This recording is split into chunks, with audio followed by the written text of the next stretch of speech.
looked up at him and I said, "Judge, I'm not practicing. I know what the hell I'm doing." And the whole court broke out laughing. He said, "That's pretty good. That's pretty good. I like somebody with a sense of humor." He said, "But that doesn't change anything, son. You have to have a license to practice law." And I said, "Your Honor, I'm an unenfranchised common law free man. I live at the common law. I am not a participant in any tontine schemes of limited liability on a joint venture for profit with an insurable interest requiring me to participate in these illegal corporate Ponzi schemes. I am just Joe Blow from Kokomo, down on the street. I just live at the common law. And I have a right to work and contract my labor, my skill, and my time of life as I see fit, not as some third-party arbitrary and capricious bar association sees fit." And they had loaded the court with all these attorneys, and they was, "Whoa, you hear that guy?" I said, "Your Honor, the state of Michigan arbitrarily and erroneously converted my right to work into a privilege and issued a license and a fee for it. That's unconstitutional, Your Honor. Marbury v. Madison, 5 U.S. 137, 1803. Anything in conflict or repugnancy is null and void of law." Okay? Can you see that?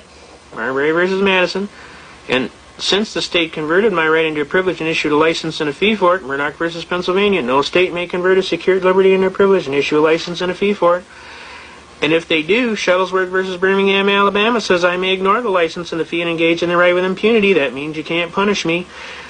And U.S. v. Bishop, 412 U.S. 346, defines willfulness as an evil motive or intent to avoid a known duty or task under the law with a moral certainty. I submit, Your Honor, I couldn't have done an evil task because I was totally following the Constitution and the U.S. Supreme Court.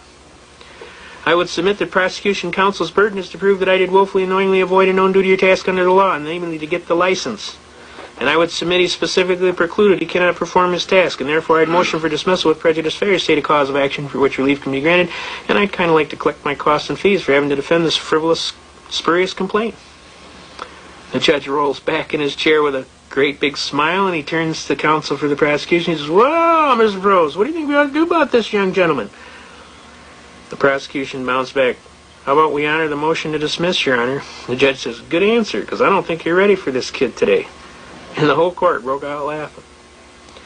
And an old gentleman walked up to me and he said, "Son, I just want to shake your hand and tell you, you got to have like King Kong, because you just slammed the Bar Association right into the ground. On top of that, I've been an attorney for 57 years, and I just want to shake your hand, sir, and tell you that that was one of the most magnificent arguments that I've ever had the privilege to hear in a court of law." Now, he was an honest attorney, and he realized what kind of a chain was around his ankle with this Bar Association. And these lawyers, they resent that. They really do. They're people just like you. They don't like to have any chains on them. But they hadn't had anybody quite show them how to get those chains off. And when they saw somebody do it in their own skill, with their own, with their own cards, on their own playing field, it actually impressed the hell out of them. I had several gentlemen come up and shake my hand that day. Needless to say, the case was dismissed, and I've been helping little people getting jammed for years. Every time I see some little person get jammed, I'm out there flipping that wrench. Zingy, zingy, zingy. And I flip that wrench on them so good that usually they just back off. Dr. Kevorkian was a perfect example. The poor man was just trying to help these poor people. They were jamming him every which way but loose.